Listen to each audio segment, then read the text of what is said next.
Well, we have to soak it in because sooner or later this won't say Wild Oats anymore. It's going to say Whole Foods. But I have a can from Wild Oats of organic Great Northern beans. And you know what that means? Well, it means several things. It means I've got a can of bean in my hands, but what it really means is that it's time to tackle some recipes that use beans to replace some of the fat. And what's going to be the first recipe? Brownies. So come along with me on a beanie journey to replace some of the fat in brownies. Typically this recipe uses about 3 sticks of butter, but I'm going to use 1.5 sticks and a truly huge amount of carob chips. Is 12 ounces. Typically this is made with chocolate and not carob, but as you know about my dietary restrictions, I'm eating carob. And it calls for cocoa, but we're going to use carob powder, so this is going to be very caroby. This, by the way, is a brand new mixer bowl that I bought. It's a smaller one than the one that comes with the KitchenAid machine over there, but I needed another bowl for doing multiple recipes, or recipes that require more than one bowl. So that's what I got as part of a birthday present from John's mom. Meanwhile, I have some water here simmering, and I'm going to turn it off. I'm going to stick this bowl on top, making a double boiler. And that's going to melt the butter with the carob. We'll check back on this in a few minutes. In the meantime, I'm going to do a little bit more prep work and get those beans made into puree.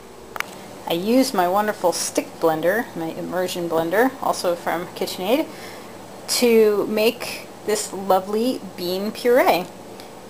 In the recipe, she calls for 3/4 of a cup. So what I'm going to do is make sure that our carob and butter are melted together, which they're taking their sweet time doing. And then after that, I'm going to transfer the bowl back to the mixer and whisk in the bean puree and the eggs. By the way, it's an ungodly amount of eggs. 6 eggs. And I did a little bit of prep work, and it's just the water underneath. It's easier to blend the eggs into the brownie mixture if the eggs have already been whisked a little bit. So I did that already.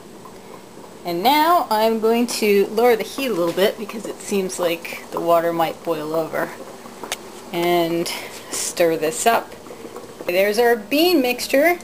And actually I shouldn't say bean mixture, it's going to become a bean mixture. And, oh, it's unplugged. Hold on. There we go. Modern technology.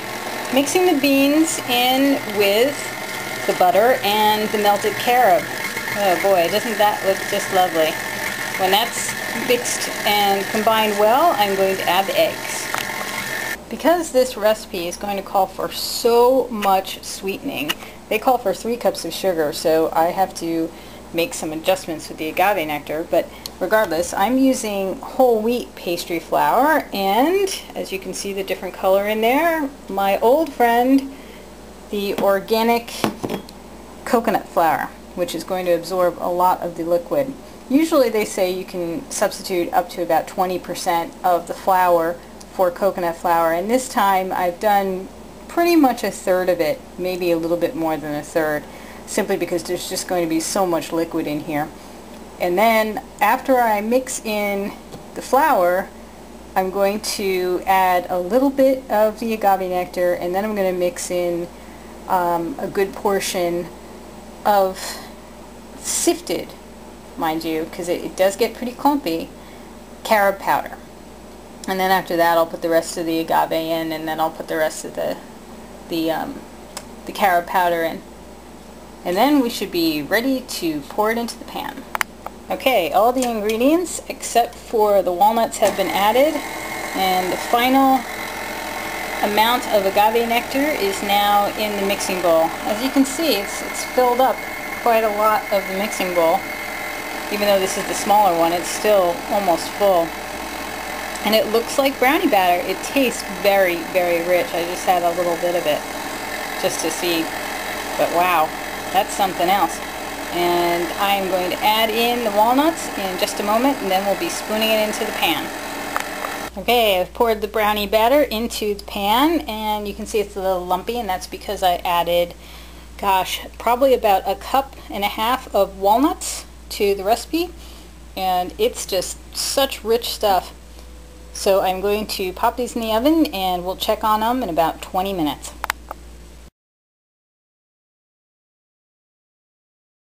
Now here's the big glass tray of fudgy brownies, and I'm going to let these cool for about an hour, and then I'm going to stick them in the fridge because I baked them in a glass pan. If I had had a metal pan, what I could have done was use a water bath, actually a very cold ice bath, and that would keep them really fudgy and creamy. But instead, I'm just going to wait an hour and then stick it in the fridge.